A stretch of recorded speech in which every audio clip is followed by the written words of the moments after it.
So we see that a lot of the Bhagavatam is following lineage and creation. And then with creation, when there is a beginning, there will always be an end. And so there is dissolution. And the avatar we know foremost for dissolution is number 3.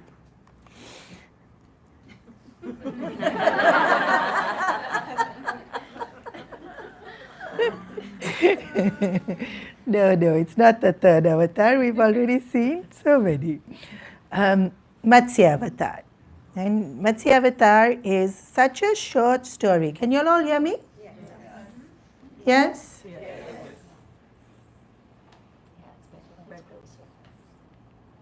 I don't need to eat dinner.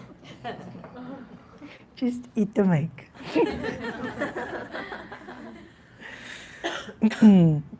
Matsya avatar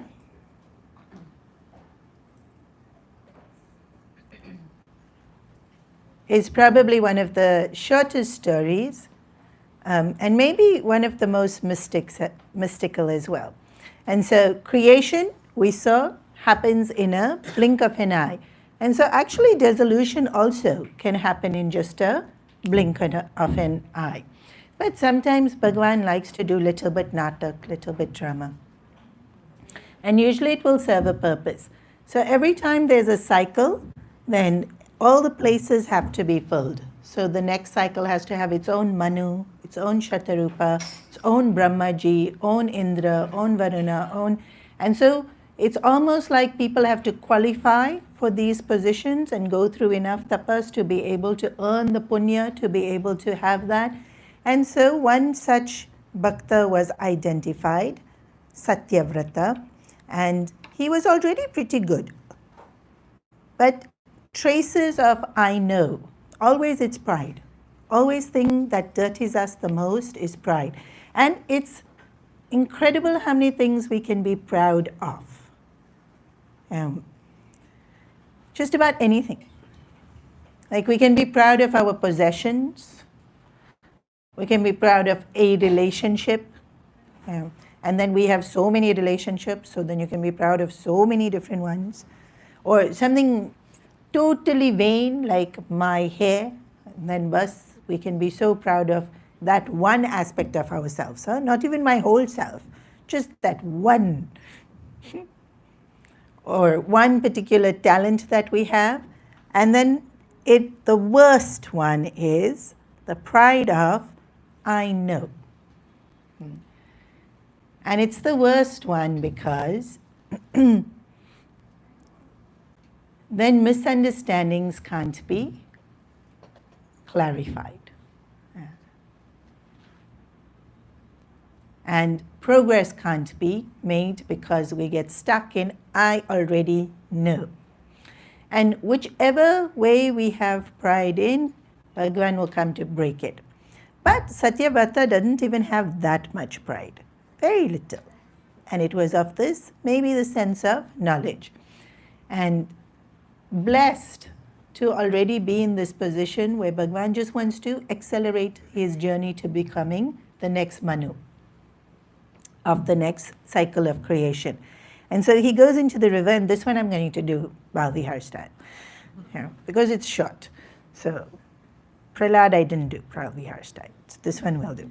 So he's going into the river, and he was doing his Sandhya Vandan, and then he picked up the water, and then he did the mantra, and he planted it into the river, and the next time he picked it up, a little fish jumped inside into his hands as he was holding the water, and he thought immediately, and this is every form that Bhagavan takes, it doesn't matter what the form is, when we see that form, we are filled with a sense of love. Now just a fish, just a tiny little fish, but seeing the form of this fish, Satyavrata is filled with this immense sense of love.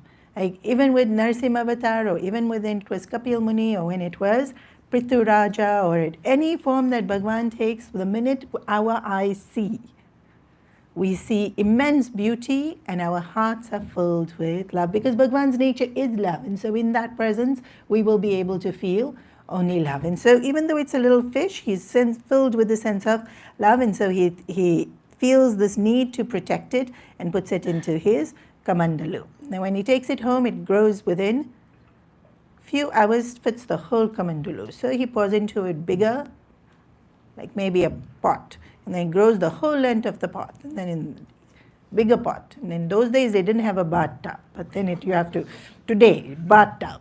Then he grows the whole length of the bathtub. Then swimming pool. Then he grows the whole length of the swimming. And within hours, like this small little, to fit into the cup of his hand, and then he's already, and so he goes, now take him to a lake, and he fills the whole lake. And then he becomes so big that now the only option is to put him into the ocean. And imagine how to carry him now that he's so big that he has to be put into the ocean. But the sweet devotee Satyavata still feels this incredible sense of love and protection to this creature and wants to take it. And so while being taken to the ocean, he says, who? The fish. The fish says, don't put me in the ocean. There's such big, dangerous creatures in the ocean. Please protect me. Which is what he has said when he was small also. And at this stage, Satyavrata says, who are you? Because you can't be a fish if you can grow so fast overnight. And you can be either Bhagavan himself or a great rishi, so please tell me, for what purpose have you come to me? And Bhagavan happily says, and doesn't keep him guessing, that the world will end in 7 days. There will be rains and floods, and the whole world will be submerged underwater. And so you have to collect all the grains and seeds and plants and keep them safe, and then put them on a boat, and I will come as a fish to be able to carry you across. And in that time, the Sapta Rishis will be on the boat, and I myself will be pulling the boat, and you can clarify any doubts you have on the Vedas. And so that was the purpose of this whole avatar, to teach the Vedas to him. Otherwise, Bhagavan can do this and dissolution already happens. And the story, of course, is very similar to the one that you hear in the Bible of Noah and the ark. But here he didn't have to build a boat. I don't know where the boat came from. Bhagavan can make it appear, it appeared. And it wasn't animals. Because, when you hear the Noah's Ark story, it's a little bit cumbersome, how they're all going to fit in 2 by 2, and then one animal eats the other animal, and very tricky. Here there's no animals. There's only seeds, roots, herbs, grains, and even that's not needed, because Bhagavan can create again so easily. Just bahana. Actually, it's to tell us that even when the world dissolves, all the karmas that we have collected stay in seed form.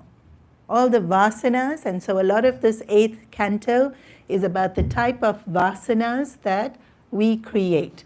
And so 3 different types of vasanas that we create. The first one we're very good at creating is worldly vasanas. And this all the grihastha happenings, everyday happenings, which I don't need to elaborate, you all know very well. Then asuric vasanas that we create, and devic vasanas that we create.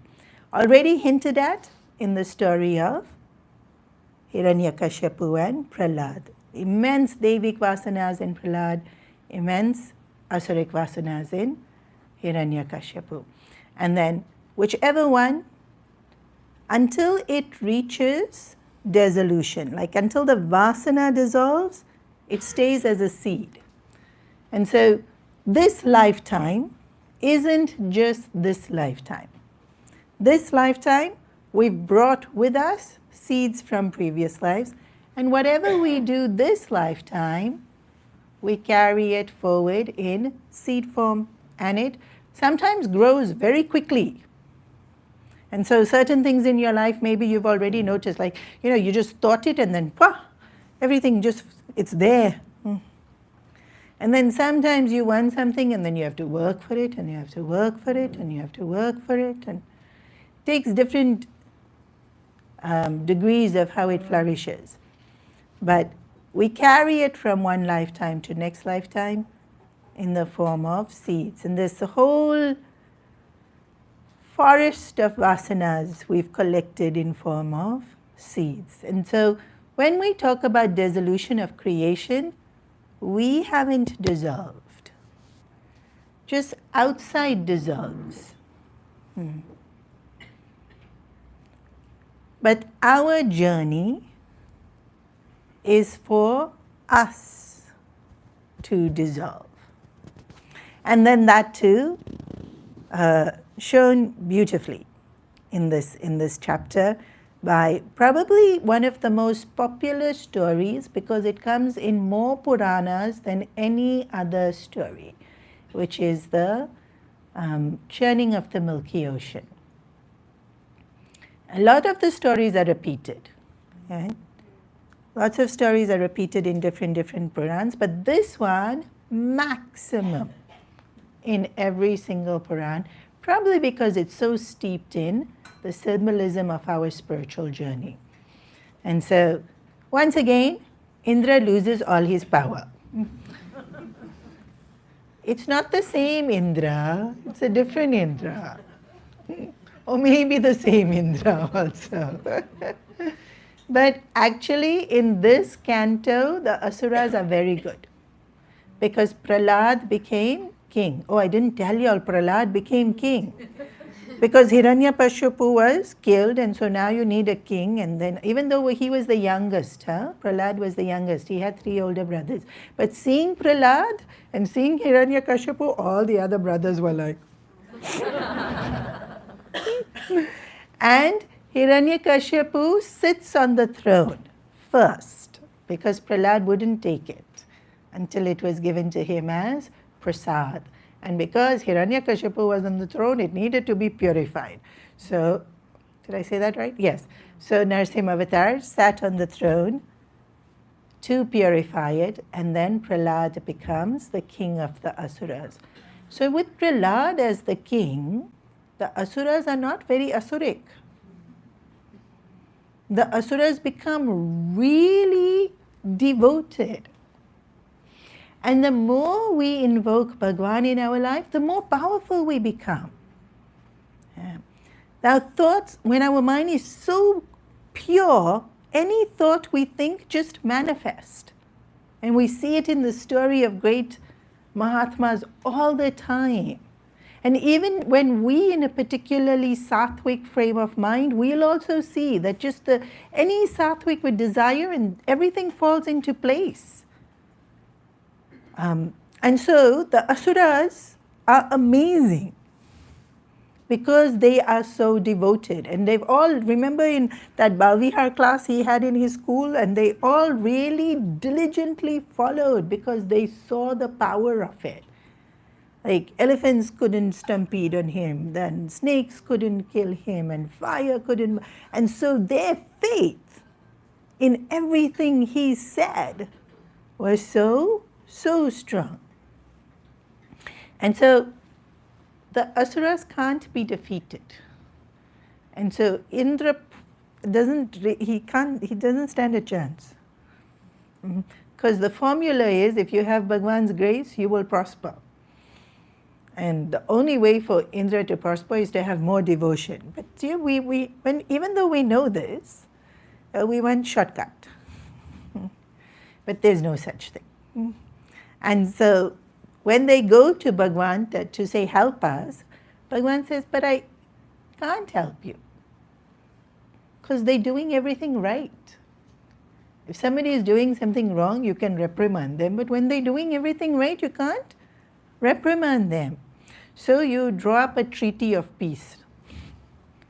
Even this is taught in Bhagavatam, negotiation, peace treaty between Asuras and Devatas. And it's Vishnu Bhagwan that is teaching the Devatas to draw up the treaty. So they go. They go with the intention to draw up this treaty. But interestingly, the Devatas and Asuras both sitting there, and even though both have so much virtue in them, somehow selfishness creeps in. And so they make a plan to churn the milky ocean to get the Amrita, and the Devatas are thinking, when the Amrita comes, we'll steal it. And the Asuras are thinking, when the Amrita comes, we'll steal it. And so going into this project already, not a lot of collaboration, a lot of pretend collaboration. And I remember I read Bhagavatam. I'm fairly familiar with. Nobody can really know the Bhagavatam. It's too vast and it's too beautiful to fully know it. But somewhat familiar with the stories of the Bhagavatam. But I remember once I was talking to one of the other brahmacharinis in the mission, and she said she was doing a sapta of the Bhagavatam, and I assumed it was Srimad Bhagavatam because that's the one I was familiar with. And she said, no, it's 9. When she was talking, she said 9 days. And I said, 9 days? The sapta goes for 7 days. And she said, no, not that Bhagavatam. This is Devi Bhagavatam, and we do the sapta for 9 days because Navratri lasts for 9 days. And I was like, oh, there's a Devi Bhagavatam? Hey, what does it say? And she does the sapta for the Devi Bhagavatam. So I was so intrigued. And so I was sitting in her room on her bed, and she was narrating story after story after story. And at one point, I think my face must have looked very confused or a little bit like, I'm not able to even keep up with you with all these stories. And then she said, yeah, no point in going to heaven, you're right. And that's not what I was thinking. I was trying to keep up with all the names and all the things of the story. But what she said to me was, no need to go to heaven. You're absolutely right. Seeing this look of like whatever she saw on my face. And she said, because what happens in heaven, they get jealous and they try to trick each other. And then they try to, then they cheat on each other, and then one person gets cursed, and then they come back down here, and then they have to do punya, and then they have to cleanse themselves, and they go back up to heaven, only to get angry again. No need to go to heaven. And I thought, yeah, that's the gist of the Bhagavatam.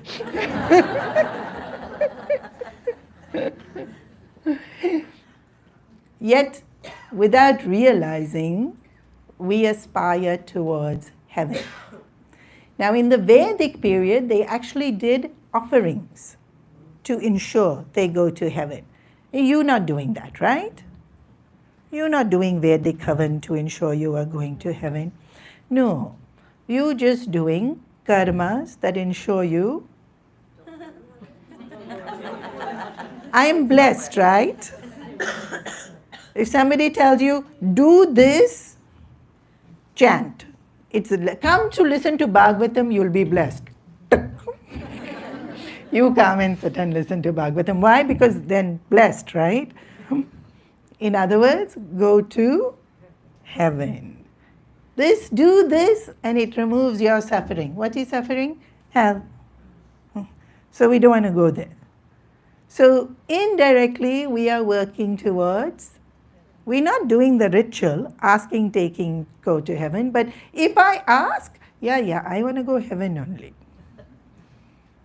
There was this priest who, watched all his congregation walk into a bar one night. And he was furious that how can all these people go into a bar and then Sunday morning they turn up to church pretending that they are so pious when on Saturday night they are drinking like fish. And so he stormed into the bar and he stood there and he yelled at him and said, all of you listen now. And then they all thought, oh, the priest is here in the bar and he's going to. And then he didn't give them a lecture. He just said, do you want to go to heaven? And they all thought, do you? Do you want to go to heaven? And then finally he said, when you die, do you want to go to heaven? And then they finally said, yeah. We thought you meant now.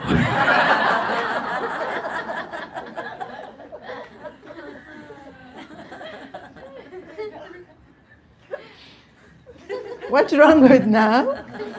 Would mean I have to die. And I don't want to die. But also, we want heaven when we die.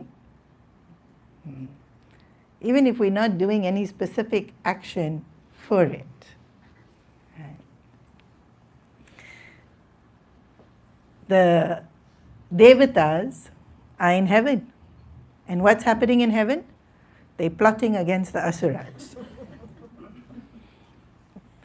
Whatever happens here, happens in heaven. But in heaven you don't get old, you don't get sick.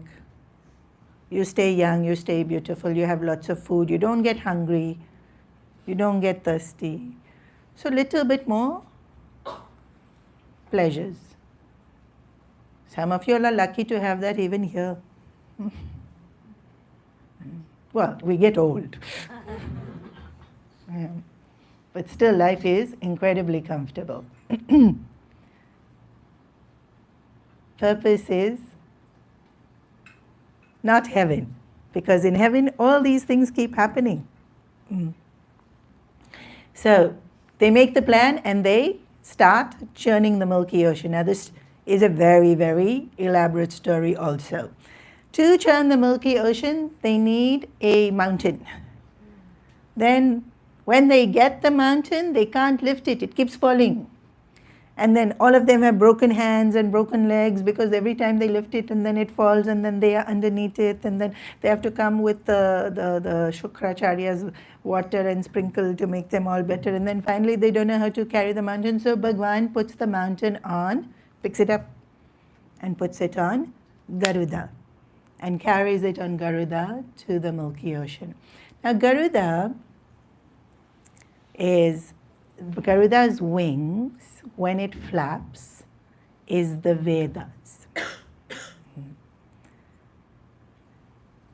And so, all these devatas and asuras put together couldn't lift up the mountain.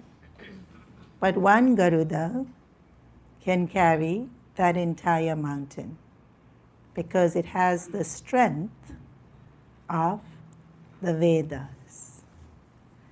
And mountain meaning whatever we think is crushing us, whatever we think is so incredibly big, and it makes us feel so small. The Vedas are strong enough to hold it. And even when we say Hanumanji carried a mountain, and it's not to show that he's super powerful. Yes, it's to show he's super powerful, but it's to show that Rama's name can move mountains. That we too can carry such responsibility, and embody all these virtues. And so Garuda carries the mountain and puts it into the ocean, and then it keeps sinking. And so Bhagwan takes Kurma avatar and goes under the ocean, and then it keeps moving because Kurma's shell is. So then the mountain slips this way. So then Bhagwan takes another avatar and sits on top of the mountain. So he's Kurma underneath the mountain, he's sitting on top of the mountain to hold it into place. And then all the devatas and all the asuras start churning. But they're not able to. In Vasuki is tied around and they are trying to pull. So he has to take a third avatar to sit on the kurma with one hand pulling this way and one hand pulling this way. And so you thought it was only one avatar. But he's already taken 3 avatars in this one avatar just to help them to churn this milky ocean. And all the devatas had got the tail and all the asuras got the head because they wanted the head. And we think something is going to be better, but it's not, because the head is where all the fumes of the poison comes, and even before he spits out all the poison, just the fumes itself, because he's being pulled, so obviously he is breathing heavy, and so obviously the spray is coming out from the poison, and so all the asuras are already falling.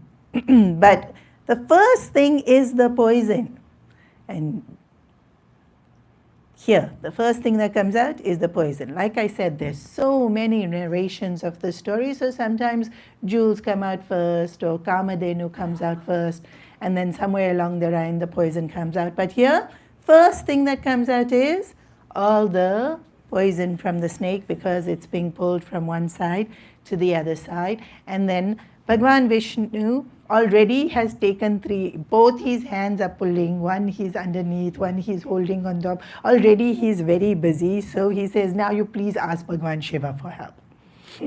And so Shivji comes and scoops the poison, and then makes sure it doesn't touch his tongue, because on his tongue is Bhagavan's name. And so the poison shouldn't touch his tongue. And then he holds it in his throat. Why? Because in his heart is Bhagavan's form. And the poison shouldn't go to Bhagavan's form. And so he holds it in his throat. Yeah. And sometimes in some other stories they'll say he holds it there so he doesn't spit it back out, and he doesn't swallow it. And the symbolism of that is when people throw poison at us, don't spit it back out, and also don't swallow it to make yourself bitter. But here in the Bhagavatam it's very clear. It's in his throat so that Bhagavan's name is not poisoned and Bhagavan's form is not hurt, and that stays always, always, always pure. And Shivji drinks the poison saying, I will use it for pralaya. That way I don't have to use my power. And that time it will be very useful. And so here in the Bhagavatam he does. And this canto is about every time the world destroys. And one time when the world destroys, he uses this poison. But it does leave, even when he uses it, it does leave his throat to be blue. And for Shivji, it becomes bhushana. Bhushana means an ornament. He never has to wear necklace. Already it's natural, blue neck. And in some versions they say it shines also to show his sacrifice and his compassion for people. And so any scars we gain out of helping someone else, that scars are glory only. And you can tell the story with so much pride. Okay. Shivji doesn't tell the story, we tell the story. There's that very popular bhajan, one of my favorites, that's Bollywood, but it's so poetically beautiful. That Namo Namo Ya Shankara Adideva Shankara. I don't know it, y'all can sing it. But that one line in that bhajan is, he gave everyone else the amrit. And for himself, he took the poison. And Lord Shiva's glory. And when that man complained that Parvati ji is sitting on his lap, like he can't be a saint, that how? Shivji's glory is everything good he gives. What is bad, he'll keep for himself. And that too, he purifies it, makes it good again. And Parvati ji is sitting on his lap. For Shivji, it's not Parvati ji sitting on his lap. That's why I said Shiva Puran is very mystical and different and difficult to understand, because you must remember Parvati ji did so much tapas. And at some point, Adi Nareshwari, she's joined into Shivji. And what's sitting on lap? She's him only. There's no difference between Shivji and Parvati ji, and so how to differentiate. And so outside world is seeing it as one person sitting on another person's lap, but for both of them there's only one. There isn't two people there. And to be able, when we read these stories or understand these stories, that right frame of mind has to be there. And so Shivji has drunk the poison and saved them from this. And so the churning can go on. And that's just the other thing, you know, the why am I forgetting the name of the ocean? What's the name of the ocean? No, what's the name of the ocean? Okay, it represents our own mind. Milky means it's sattvic. And so even the asuras and the devatas have to be sattvic before they churn the ocean. But in terms of our spiritual journey, we have to make our mind sattvic first, milky, and then churn it. And the first thing that will come out is poison. And only then we can make progress. Okay? Even in medicine, first you have to detox. And then you can build up the health and the strength of the system. Right? So first we have to get rid of what's... And so in our spiritual journey too, first we have to get rid of whatever it is that's poisoning our thinking, our heart, our devotion, our intention. And then we can make progress. And then the progress comes in so many different forms. And so symbolically here, we had Kamadhenu come out of the ocean, and then Uchchishravevas, which is a horse, and then Airavat, which is Indra's elephant, and then even jewels, the Kaustubh comes out of it, and the Kamalapaksha comes out of it, and then Lakshmiji comes out of the milky ocean. And each one, well, not each one, but a lot of them are wish-fulfilling. So Kamadhenu is a wish-fulfilling cow. Right? And then the Kaustubh is a stone, which is a wish-fulfilling stone. And then the Kalpatru is a wish-fulfilling tree. And they all coming out of the churning of my mind. Like what fulfills our wishes? Our mind. When it's in a conducive frame. And when it's single-pointed, and if it's single-pointed, it will already be successful. But it may not bless you. So for the mind to bless you, it also has to have purity. All that poison had to have come out. And so what's in now is pure, sattva. That's why it's the milky ocean. And so this story is so incredibly powerful because again and again it's reiterating to us that nothing outside is wish-fulfilling.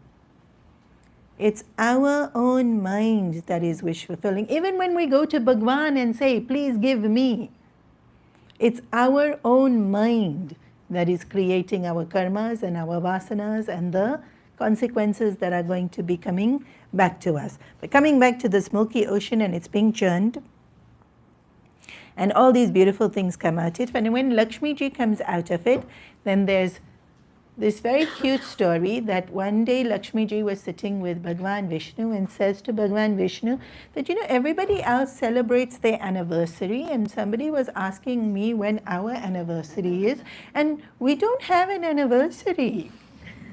We've just been together from beginning of time. This is no fun. I don't get to celebrate an anniversary. And so when the milky ocean was being churned, then Bhagwan looked at Lakshmi ji and said, go hide. And then when you come out, we'll get married and then we'll have anniversary.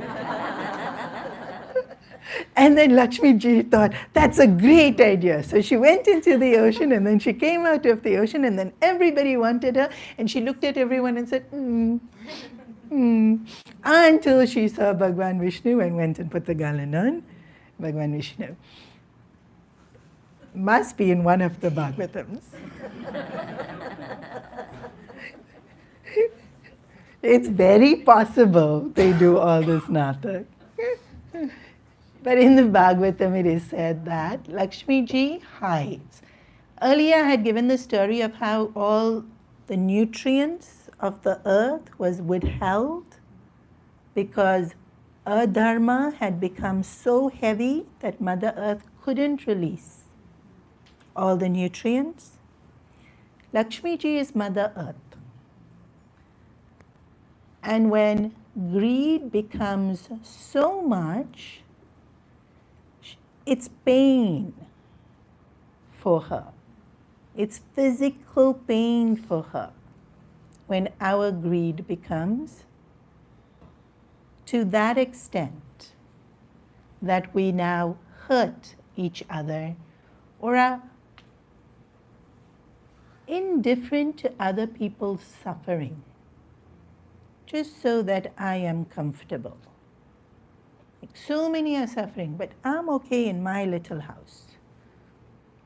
Then it's physical pain to Lakshmi ji.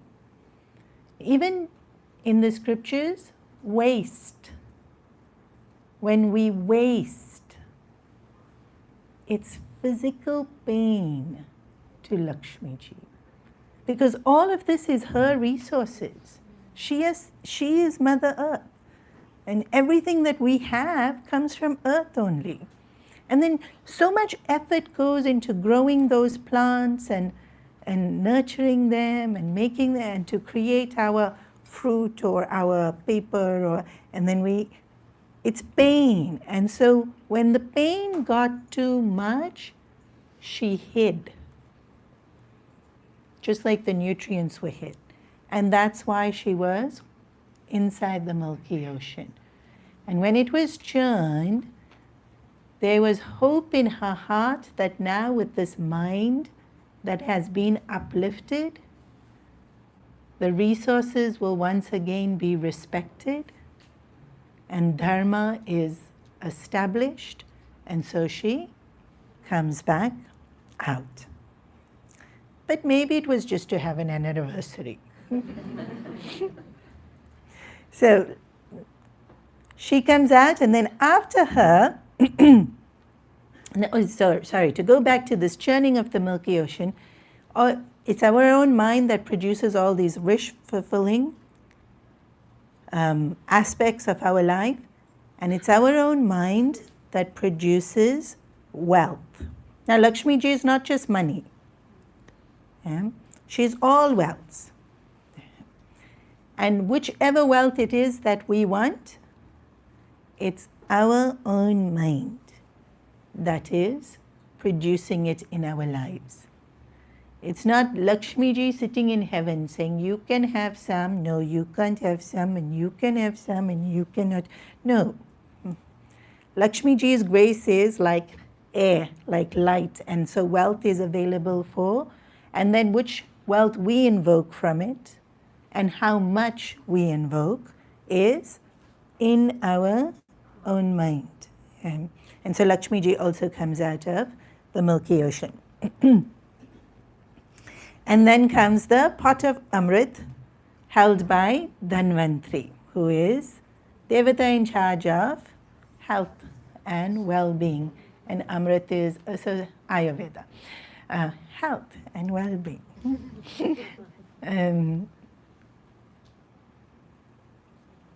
Because Amrit is associated with life and death, and so physical health and physical vitality, and so Dhanvantri ji is holding the Amrit. And true enough, because they both schemed. Remember? Devatas did full plotting. Asuras did full plotting, but Asura's plotting was much more effective because remember, Prahlad was the king and they've got strong, beautiful minds, and so they were able to grab the Amrit and they are gone. And now the Devatas are sitting there crying. We did all the work and now we don't even get to enjoy the Amrit. And so they look at Bhagwan Vishnu, and then Bhagwan Vishnu thought, but you all were also plotting. Because we cannot hide anything from him. He knows our hearts. But he plays along with this Leela. And so he says, okay, we'll get it back. And they did steal it. So, adharma. So he can take their side this time. So he takes the form of Vishwa Mohini. Now in the Bhagavatam we hear all these different avatars of Bhagavan. And this is also an avatar. But no Jaykar is ever said for Vishnu Mohini. Because, as I had mentioned, every avatar serves a purpose. Vara avatar was to show us Kriya Shakti. Yeah, Kapil Muni avatar was to show us Jnana Shakti. And Rishabha avatar yesterday was to show us the ideal life of a renunciate. Narsimha avatar just now we saw that incredible compassion and Bhagwan's absolute protectiveness of the devotee. And purpose of Mohini avatar is to delude.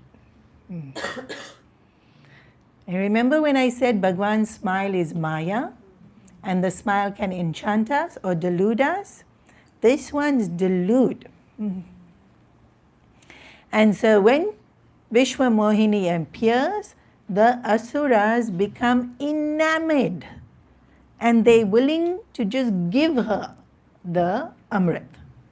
So she lines them up and she's feeding the amrit to the devatas, and when she gets to the asuras, she smiles. And you think, how can they be so foolish that they don't even notice? Because her smile is Maya. If she smiled at you, you also wouldn't know. You'd also smile and nod. That is the strength of Maya, that we don't see what's there. The word Maya means we don't see what's there.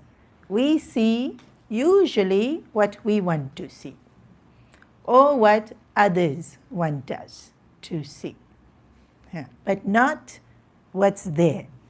And so one very clever asura noticed Ragu,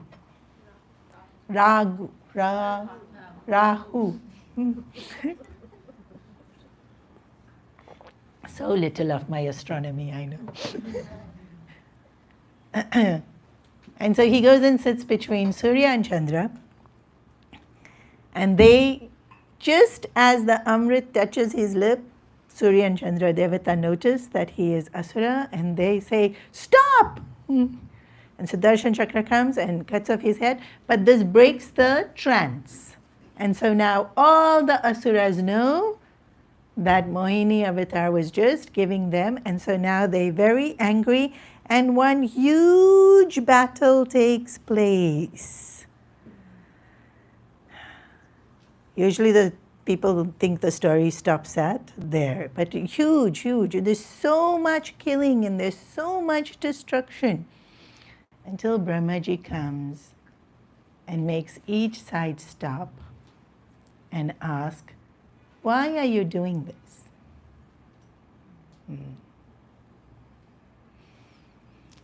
Such a simple question, right? And when we ask this question, emotion will answer first. Because they did this and this is unfair and this is, and we'll have this whole long rant. Yeah.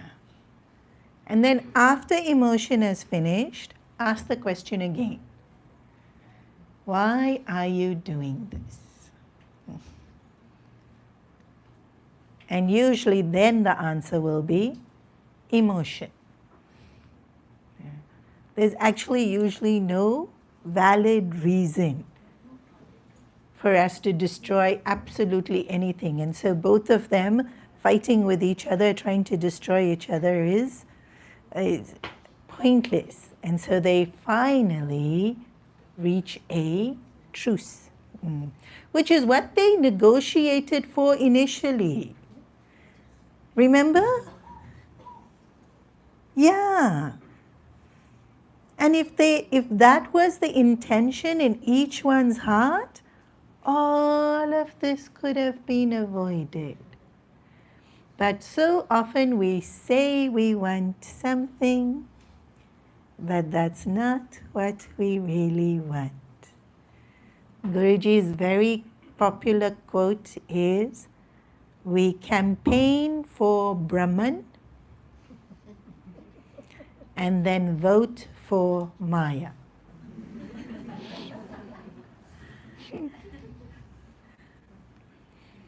Because we will also sit in satsang. And who's the most important? Bhagwan.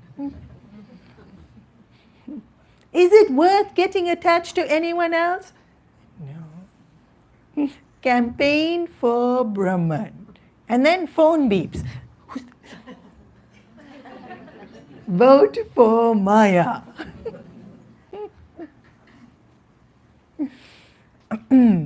All of it could have been avoided. Like such a elaborate. But in our lives too, we have to go through this whole journey. Right. Asuras, devatas within us. And then there's this big fight. And the mind keeps getting pulled in one direction, in another direction, in one, and but the difference here is, in this story, in our minds it's only us being pulled by our desires and our conscience. Here, we see in this story so easily, everything's being done by Bhagwan. Mountain was brought by Bhagwan. And mountain's being held by Bhagwan. The snake is being pulled by, and Bhagwan's strength that everything is coming out of the ocean. Poison comes out, saved by Bhagwan. All effort being put in by Bhagwan, and the devatas are nicely taking the rewards, asuras are nicely taking the rewards, but all effort is being done by. So if you remember on the first day itself, when we said that everything we have is His. And so dharma is to use everything that we have to serve Him. But instead of using everything we have to serve Him, we take it for ourselves. So when Kamadhenu comes out of the ocean, given to Brahmanas. When Utte Shravas comes out of the ocean, given to, who was he given to? Yeah, Asuras. And then Airavat comes out of the ocean, and then Airavat given to Indra. Bhagwan did all the work. Fruits, we take. And then don't even give him credit. Even if we take the fruits, but make sure we remember to give him the credit. Because anyways, he's not going to keep the fruit for himself. If I have, whatever I have, he did 80% of the work. Because all this belongs to, even the intelligence belongs to Him. Even this whole world belongs to Him. So whatever it is I have, He's done 80% of the work. Yeah. You know, in Shishu class is for 2-year-olds. In Australia, they make them cut the flowers, put the glue, and it takes them 1 hour to put 1 flower on the paper. Hong Kong mothers wouldn't come to Shishu if I did that. So in Shishu class, we sit, the teachers. I myself have done it maybe 2-3 times. Otherwise, I also delegate. We will sit and cut out all the flowers. We will sit and put the leaves. We will cut the things. And then the kid comes to the class. The mom puts the glue, puts it in the kid's hand, the kid does that. Usually on the wrong spot also.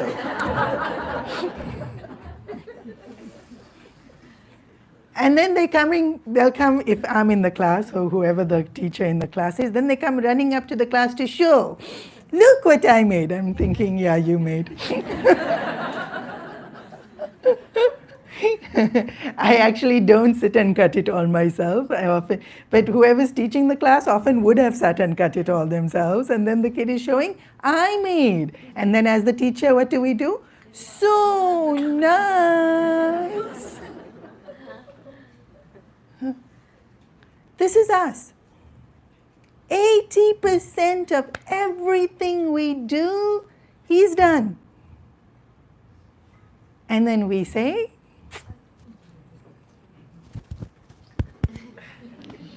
look at me, look at me.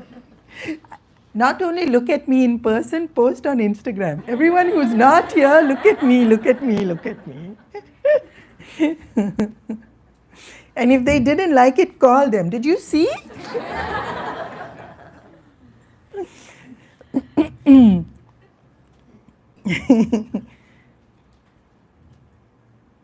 Everything he is doing. And if we churn the mind enough, we will see everything he is doing.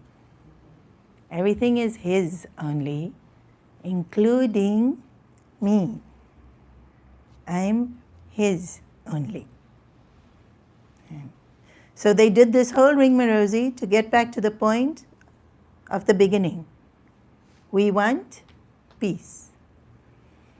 But now when they sufficiently hurt, they'll agree to it.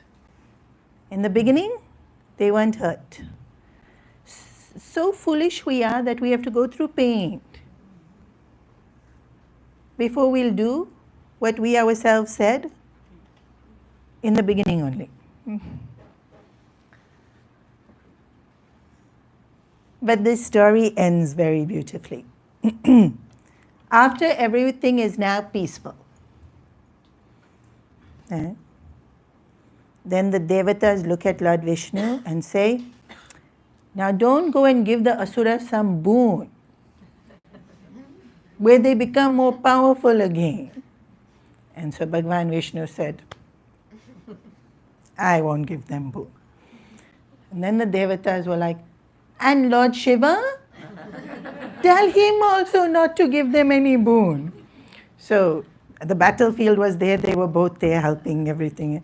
So Lord Vishnu looked at Lord Shiva and telepathically he's saying, don't give them boon. And then Lord Shiva is saying, but I am Bola Bala. If they ask me, I have to give them boon. It's my reputation, you cannot tell me don't give them boon. I will give boon. Then Vishnu is like, no, we just got them all to stop fighting. Please don't give them boon. You think of something now where you don't give them boon. And then he said, if they think I don't have power, then they won't ask, then I won't give. If they ask, I have to give. Then he said, but you have power? I have plan. Who says I have plan? You take back your Vishnu Mohini Roop. Right? Bhagavan Vishnu is like, huh? Just listen, no? Take. So Vishnu becomes Vishwa Mohini again. And Shiva pretends to be so besotted, running after her wherever she goes. All the asuras are watching this saying, yeah, Shiva's lost it. No need to ask him for any boon. And they quietly go back to where they are supposed to go. And all the devatas quietly go back to where they were supposed to go. And Shivji and Vishnuji are very happy because they both know that Shivji was pretending. He for never one moment got deluded. Yeah. But from that, his stage fell. Because acting has to be done properly. And from that stage, we have Hanuman, who will come in tomorrow's story. Bolye Shri Lakshmi Narayana Bhagavan Ki Jai. We offer our salutations to the Bhagavatam, to Shukdev Maharaj, the entire Guru Parampara, to Sri Krishna himself. Sarve bhavantu sukhinaha, sarve santu niramaya, sarve bhadrani pashyantu, ma kaschit dukha bhag bhavet, asato ma satgamaya, tamaso ma jyotirgamaya, mrityorma amritam gamaya. Om Purnamada Purnamidam Purnat Purnamudachyate Purnasya Purnamadaya Purnameva Vashishyate. Om Shanti Shanti Shanti. Hare Om Shri Gurubhyo Namaha.